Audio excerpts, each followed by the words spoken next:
Now, one thing I really want your generation to embrace is that the Earth is a closed system.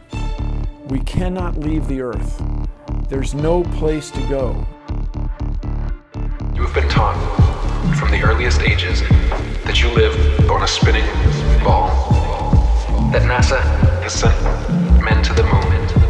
And you are the result of a Big Bang explosion which created everything out of nothing.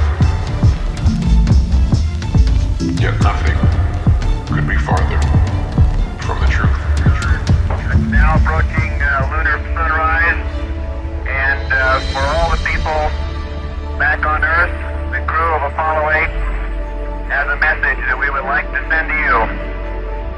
God created the heaven and the earth, and the earth was without form and void, and darkness was upon the face of the deep, and the Spirit of God moved upon the face of the waters.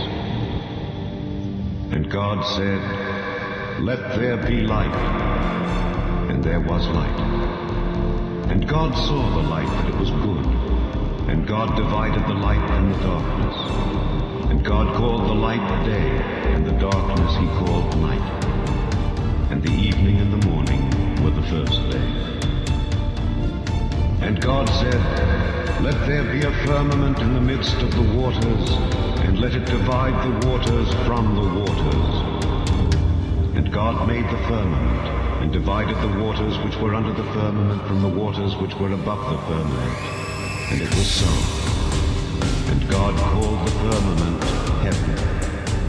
And the evening and the morning were the second day. And God said, "Let the waters under the heaven be gathered together unto one place, and let the dry land appear." And it was so. And God called the dry land earth, and the gathering together of the waters called he seas.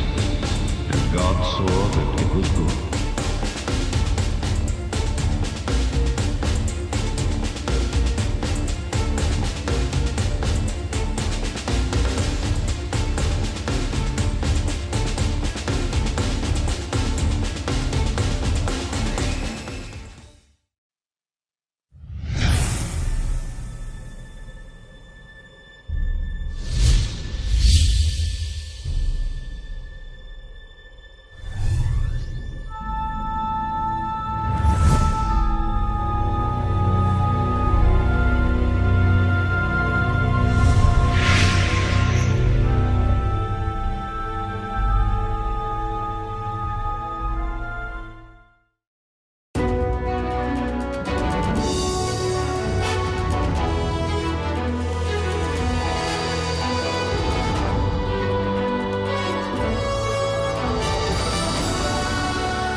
This idea that billions of years ago nothing exploded and then everything came out of that nothingness, ridiculous. But they try to make you believe that the idea that a supreme being, a creator, created this is ridiculous compared to that idea. I mean, if you look at it objectively, I would lean towards a creator because there's so much that points to the fingerprint of a creator. But it's no less ridiculous than nothing exploding and becoming something.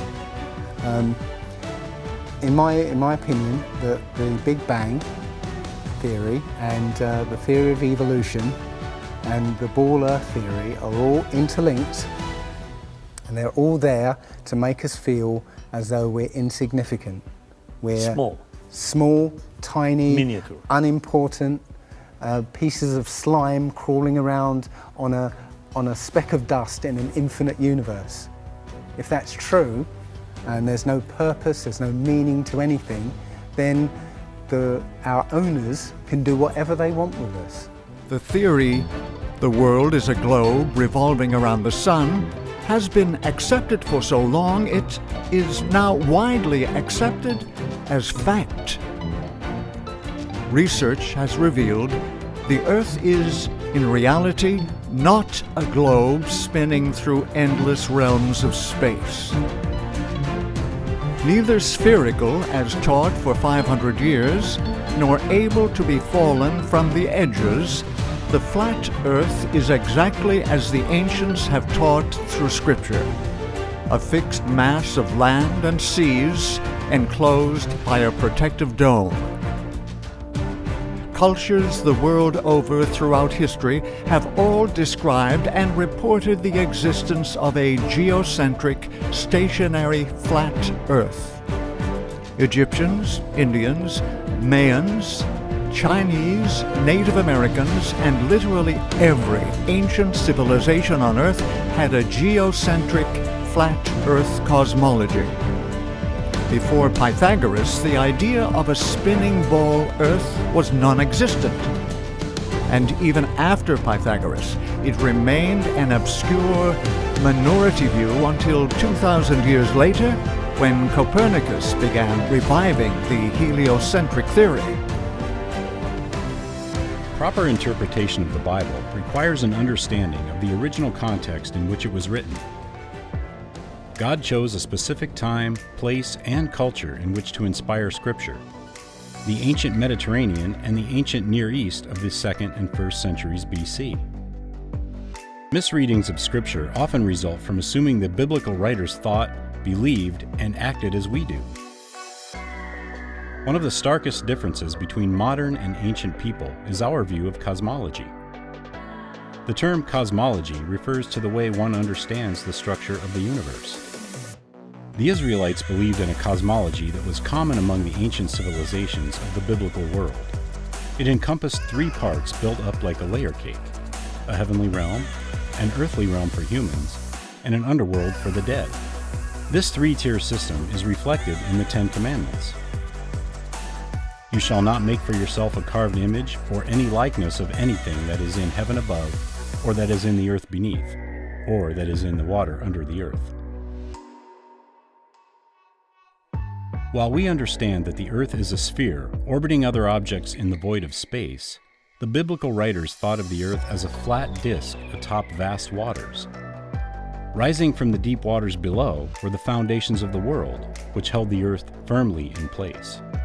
This idea is reflected in several places throughout Scripture.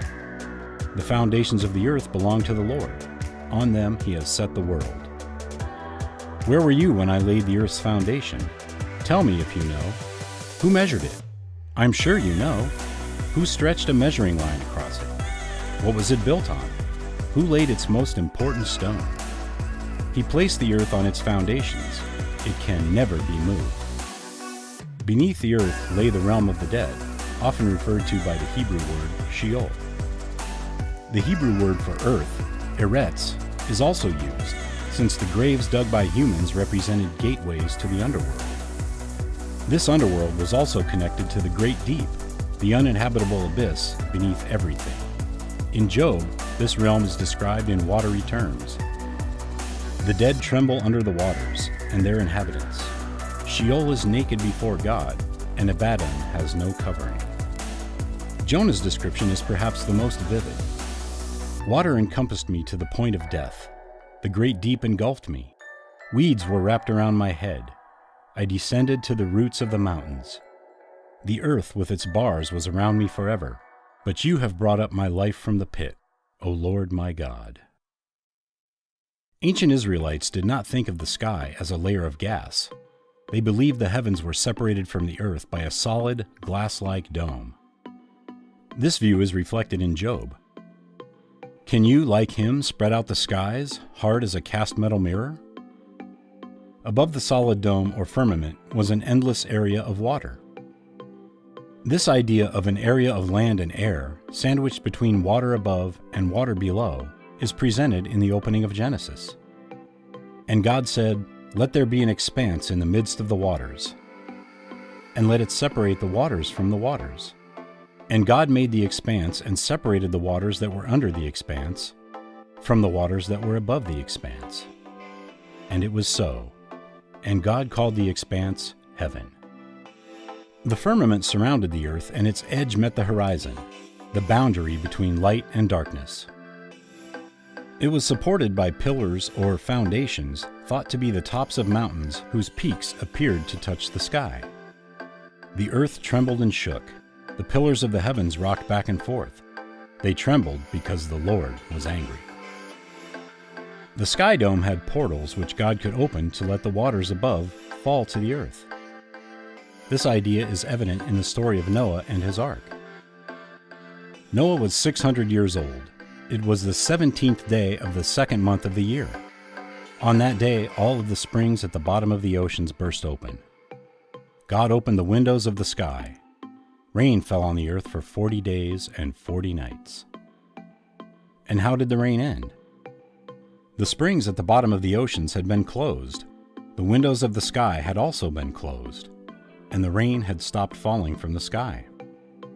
God and his heavenly hosts were thought to dwell above the firmament. Thick clouds veil him so that he does not see, and he walks on the vault of heaven. The Lord builds his palace high in the heavens. He lays its foundation on the earth. He sends for the waters in the clouds. Then he pours them out on the surface of the land. His name is the Lord.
And what comes after the International Space Station once its mission is over? How do we ensure the presence of humans in space? Well, that's a great question. The plan that NASA has is to build a rocket called SLS, which is a heavy lift rocket. It's something that is much bigger than what we have today, and it will be able to launch the Orion capsule with humans on board, as well as landers or other components to destinations beyond Earth orbit. Right now, we only can fly in Earth orbit. That's the farthest that we can go. And this new system that we're building is going to allow us to go beyond and hopefully take humans into the solar system to explore. So the moon, Mars, asteroids, there's a lot of destinations that we could go to, and we're building these building block components in order to allow us to do that eventually. This world is very different from what most people think it is. There are very powerful people who essentially rule this world right now. And the ordinary person is a slave in this world. And slaves aren't educated. You know, they're taught what they need to, or you know, they need to know. That's it. They're not taught truth. They're taught what they need to know. And so you're taught enough so that you can, you know, do the paperwork and operate the machinery, but you're not meant to know what's really going on, because that's the power they have over us. They know what's going on, what, you know, how this world works. We don't, so they can control us.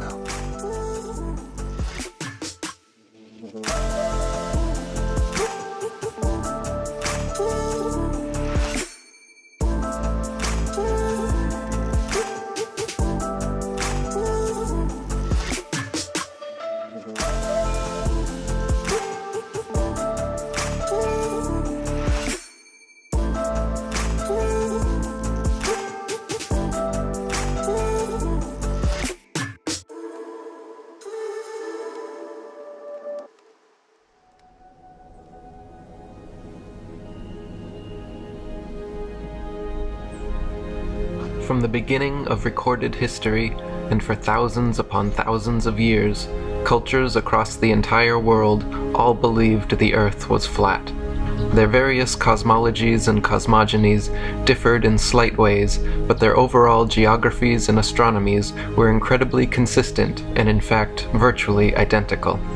The Earth was a stationary plane, void of any motion or curvature, flat across its entire expanse, except of course for hills, mountains, and valleys. The North Pole was the magnetic monopole center point of the flat Earth, with Polaris, the North Pole star, situated directly above. Polaris was the only motionless star in the heavens, with all the other constellations revolving perfect circles over the Earth every night. The stars were divided into two categories, known as the fixed stars and the wandering stars.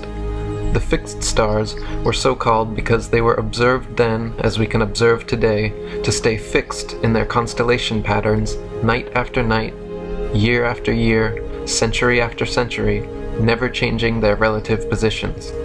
The wandering stars, what are today referred to as planets, were so called because they were observed then, as we can observe today, to wander the heavens, taking their own unique spirograph-like patterns, making both forward and retrograde motions over and around the Earth during their cycles. The other thing that's about the spinning Earth is looking at the stars. Now, directly above the axis of spin is the pole star, Polaris. Okay, directly over the North Pole. And we're told that the reason that all the stars spin around the North Star is because the Earth is spinning at 1,000 miles an hour. Okay, seems to make sense, because if you put a long exposure camera pointing at the North Star, you'll see the stars will make perfect circles around, perfect star trails. The only problem is the Earth is also orbiting the Sun at 67,000 miles an hour. Okay, the Sun is moving, dragging the Earth and all the planets up that way or that way at 600,000 miles an hour. So why do we see perfect circles? You know, because that's the slowest speed, that's slowest motion in that mix. And yet the Earth is moving 67 times faster that way and 600 times faster that way.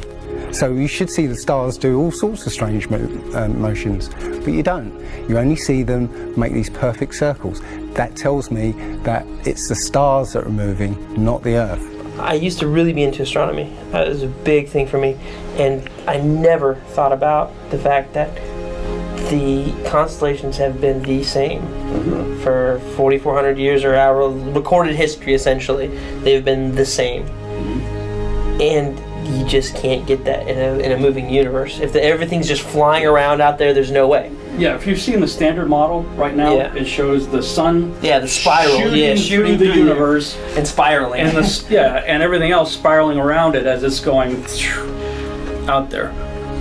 The thing is, what the scientists will give you is calculations and and theories why that happens. But we have experience. We see things and they either make sense or they don't make sense. What the scientists do is substitute our common sense and our intuition for calculations and theory, and we're supposed to believe the calculations rather than what we experience ourselves. Olber's paradox states that if there were billions of stars, which are suns, the night sky would be filled completely with light.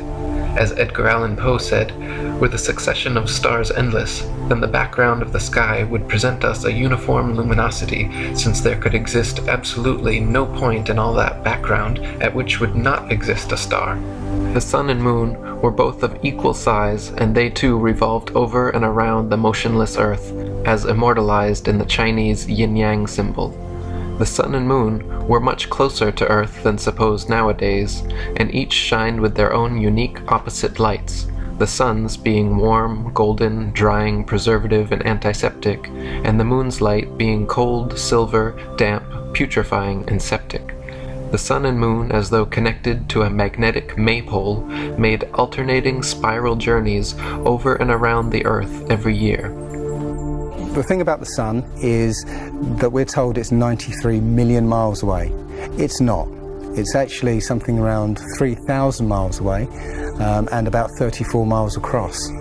That might sound really crazy, but if you look at look out on a day that's got broken cloud, you'll see that the sun rays will come out at an angle. Most people have seen this.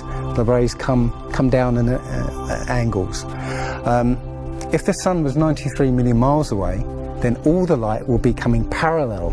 So if you imagine, there's no way to show 93 million miles, but something way over there, all the light that reaches this globe will be parallel. There's no way that light can come that far and spread out like that. Now, if you follow those light rays, you'll see exactly where the sun is. And as I said, it works out to be about 3,100 miles. Now, if that's the case, and the sun is circling over this flat plane, its light range is limited, so it's illuminating the path of the Earth. It's like over at the moment. So, say over Europe, it might, or over South America there. It's over there. Well, Australia's going to be in the dark because the sun isn't going to throw enough light to illuminate Australia. High-altitude balloon footage has also filmed lighting hotspots on clouds, proving the sun to be local and acting as a spotlight, and not a burning ball of gas millions of miles away, as supposed by heliocentrists. Speaking of the sun, there's all kinds of weird things about the sun when you start actually paying attention to it. And there is, speaking of high-altitude balloon tests, one of the most famous ones on YouTube that everybody's probably seen by now is the dog camera. It's the dog cam. It shows the wing of a support structure that has a camera and there's a little banner on it that says dog cam.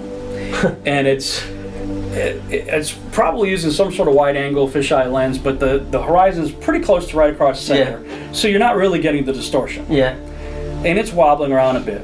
But on several shots, it shows the sun. And right below the sun on the Earth is a hot spot.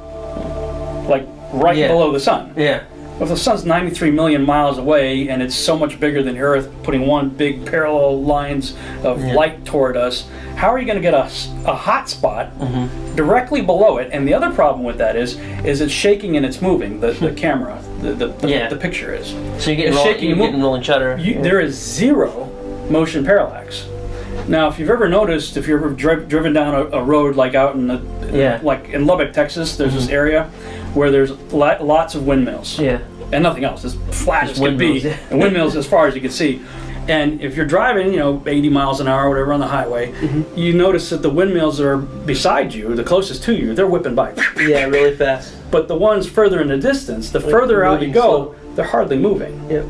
Now, if the sun is 93 million miles away, then when you see the movement that weather balloon is doing, and the horizon's coming in and out of frame and doing different things like that, there should be a notable difference between the speed at which the horizon is moving and the speed at which the sun, 93 million miles away, if there's motion parallax, there should be a difference. Yeah.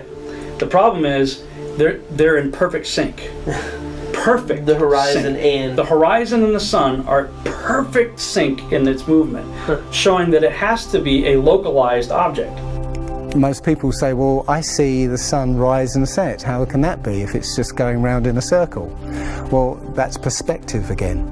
If you actually see video of the sun coming up and going down, many times you'll see that the sun starts off as it's coming up very, very tiny, and it gets bigger as it gets closer to midday and then gets smaller again.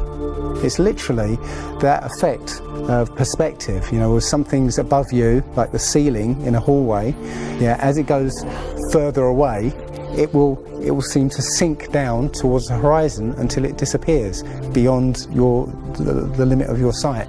And that's all you're seeing. You're seeing literally the sun circling overhead, but seeming to set. There is a lot of water in our atmosphere. And this is the USGS website, usgs.gov, Science for a Changing World. The USGS Water Science School talks about there is always water in the atmosphere. Clouds are, of course, the most visible manifestation of atmospheric water. But even clean air contains water in particles that are too small to be seen. One estimate of the volume of water in the atmosphere at any one time is about 3,100 cubic miles, or 12,900 cubic kilometers. If all the water that's in the atmosphere were to rain down at once, it would cover the globe to a depth of about 1 inch. If the atmosphere, especially over water, is made up of zillions and zillions of tiny convex drops of water, then collectively perhaps they all combine to make one big convex lens, in which case it would act like a magnifying glass. Refraction causes the light to bend downward. Now, we've all seen pictures of, a pencil or something in a glass of water, and how not only does refraction bend the image downward, it also magnifies it. The science is the same of that of a lens. Here's a simple example. So if you're looking at Chicago here, just maybe now you can just see the top of the Sears Tower, and if our simulated temperature inversion moves into place, hopefully now you can see pretty much all of Chicago, see all the lower buildings, including what's at ground level. So the atmosphere really is acting like a lens. Yes.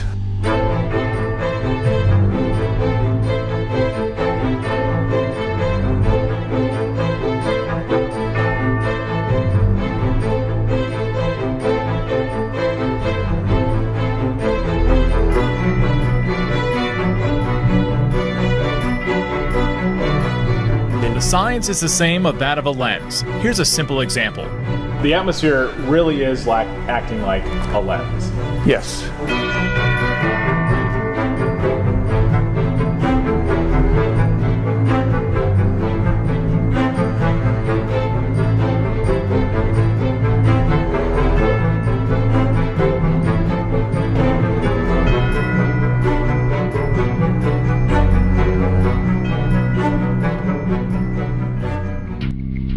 What about the seasons? The sun's annual journey from tropic to tropic, solstice to solstice, is what determines the length and character of days, nights, and seasons. This is why equatorial regions experience almost year-round summer and heat, while higher latitudes north, and especially south, experience more distinct seasons with harsh winters. The sun began its journey at the Tropic of Capricorn at the winter solstice, where it made its fastest and largest circle over the Earth. For the next 3 months, every day the sun slightly narrowed its path and slowed its speed until by the spring equinox the sun had spiraled its way from the Tropic of Capricorn to the equator. Then for the next 3 months, again, every day, the sun continued to slightly narrow its path and slow its speed until the summer solstice, when the sun made its smallest, slowest circle around the Tropic of Cancer. So when the sun is further away from the North Pole, right, the center of the flat Earth, it's winter in the north and summer in the south. Since the sun is smaller than we are told and closer, it makes much more sense that we experience seasons in the first place. If the sun was 93 million miles away and had a radius of over 400,000 miles, we would hardly experience temperature fluctuation as we do.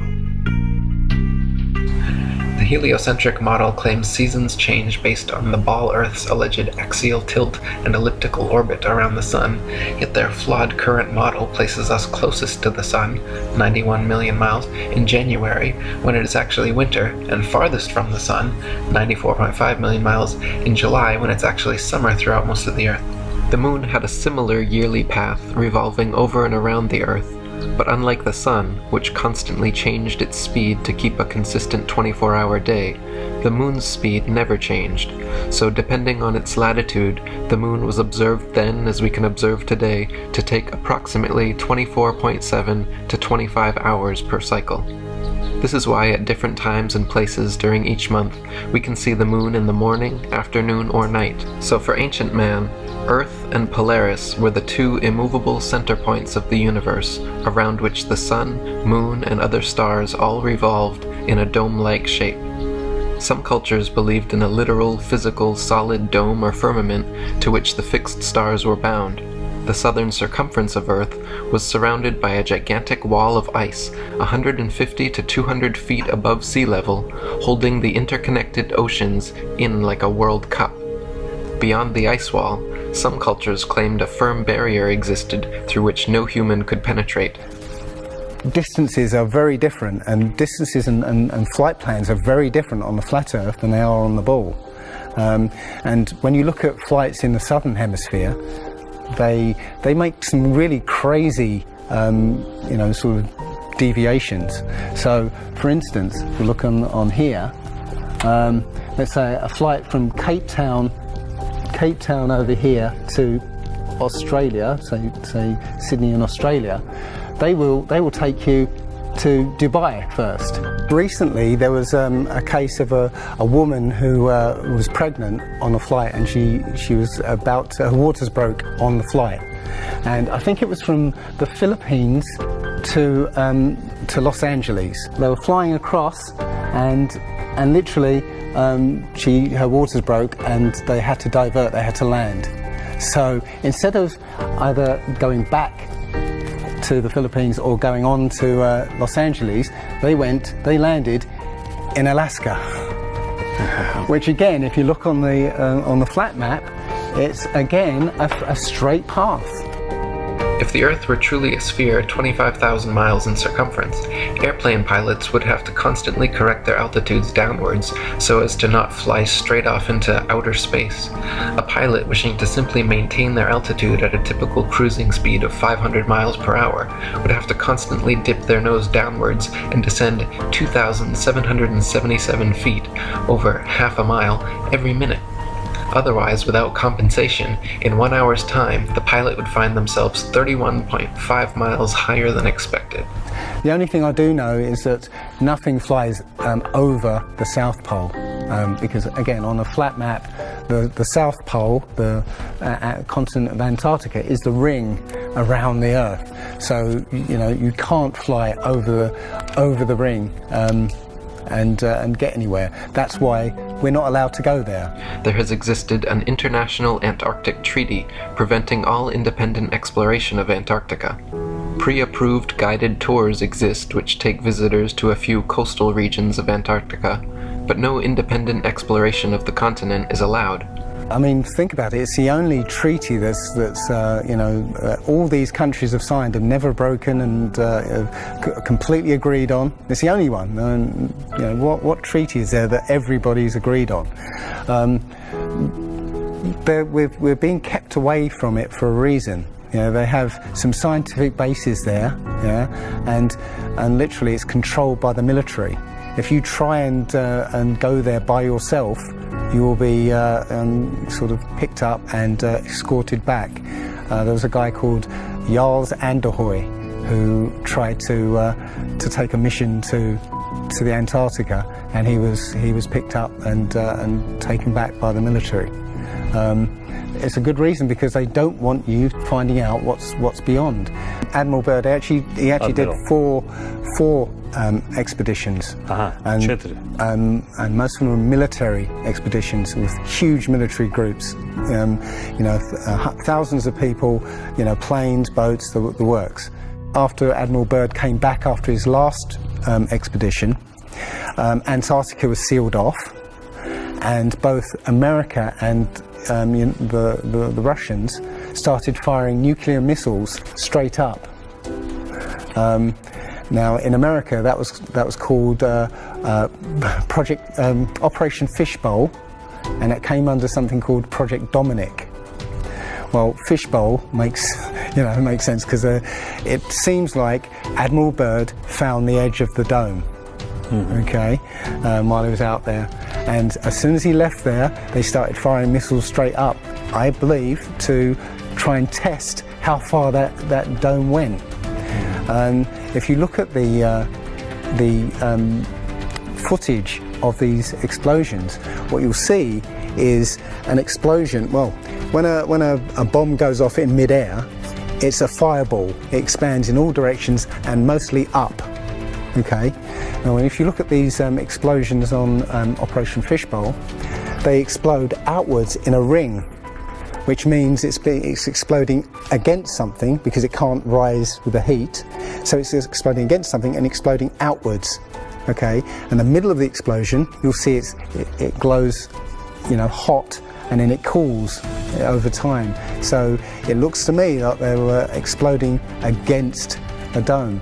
Now, I said it was Operation Fishbowl, obviously Fishbowl, but there's a chap called Rob Skiba who discovered that the Project Dominic, the word Dominic means of the Lord, Fishbowl of the Lord. So I believe they clearly know that we're in an enclosed system, and Admiral Byrd found the edge, and they've tested to see how far it goes up.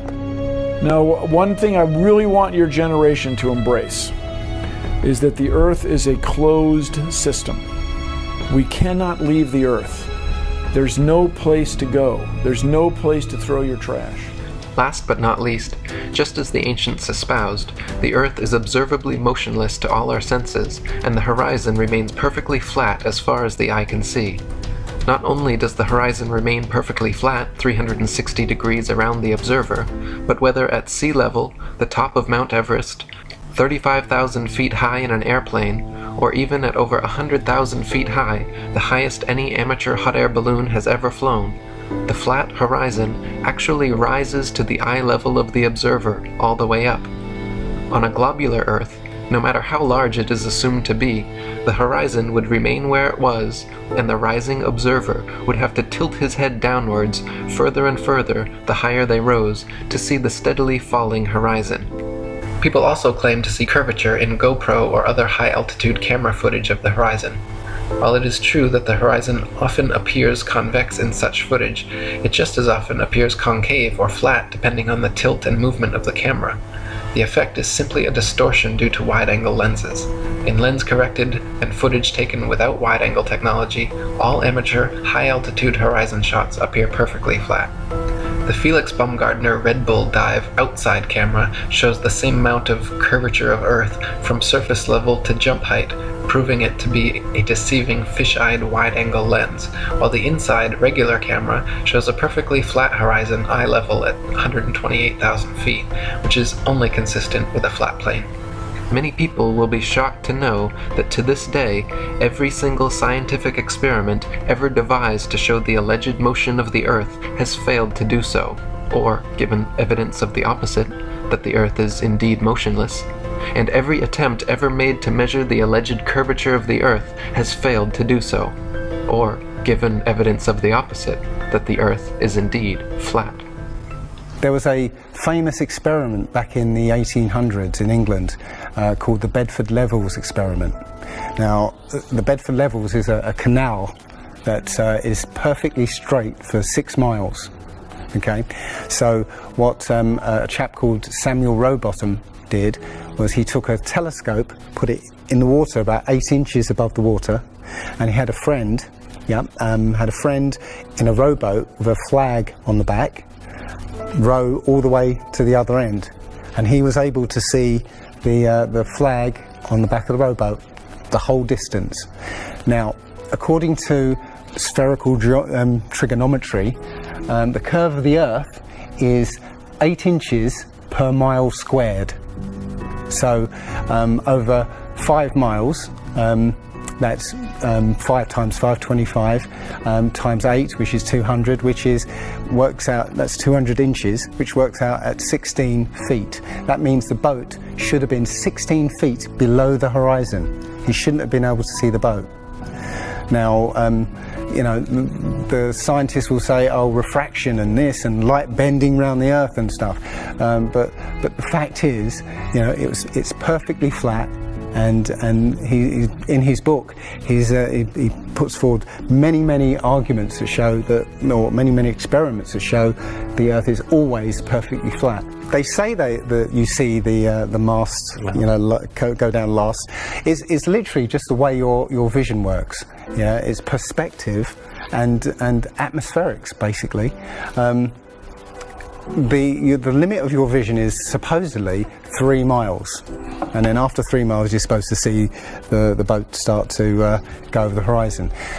It's funny that Neil deGrasse Tyson again says that, explains that you can't see the curvature of the Earth from a plane. He says this, you can't see the curvature of the Earth from a plane because you're not high enough. The Earth is so big that you can't get high enough to see the curvature. Yet you can apparently see a boat go over the curvature over the distance of 3 miles, which doesn't make sense. The thing is, when you look out and you see a boat start to go over the horizon, if you suddenly get a pair of binoculars and look, it comes back again. And once it goes out of the sight of your binoculars, if you get a telescope, yeah, it comes back again. It doesn't go over any curve of the horizon. What we found, many people have done experiments with very high-powered zoom cameras, and they've watched a boat sail out to sea, and they've just kept trained on this boat.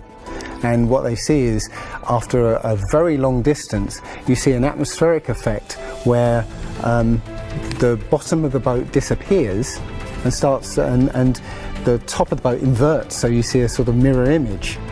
And that, with your eyesight, you know, basically the bottom of the boat just melts into the horizon. The stage was set for one of the most important events in the history of physics, the Michelson-Morley experiment. The experiment failed to detect the Earth moving in or against the ether. The problem was serious. Although various solutions were advanced, in the end, science was faced with a choice. Either discard the ether or admit that the Earth wasn't orbiting the sun. It was Albert Einstein who came up with the solution, which now forms the basis of our physics and which we call the theory of relativity. Einstein eliminated the ether as the cause and said that it was simply a principle of nature. That when objects move through empty space, they contract in length, they decrease in the time traveled, and their mass increases, all by the same proportion. Hence, in order to maintain the Copernican principle, the length, time, and mass of moving objects were altered. And this is the essence of Einstein's special theory of relativity. In 1871, after getting massive amounts of pressure from the public to address these claims from flat Earth proponents, Royal Astronomical Society President George Airy devised an experiment which he hoped would once and for all prove Earth's axial motion and forever silence the rabble-rousing flat earthers. By first filling a telescope with water to slow down the speed of light inside, then calculating the tilt necessary to get the starlight directly down the tube, Airy planned to measure the speed of the telescope, and thereby the speed of the Earth, by extrapolating the amount of tilt needed to keep the starlight coming in straight. The experiment, however, would go down in history and forever be known as Airy's failure, because every time he repeated it, Airy found the starlight was already coming in the correct angle with no change necessary, proving that the stars move relative to a stationary Earth and not the other way around. Airy had meant to prove the heliocentric theory, but instead devised an everlasting proof of the geocentric model.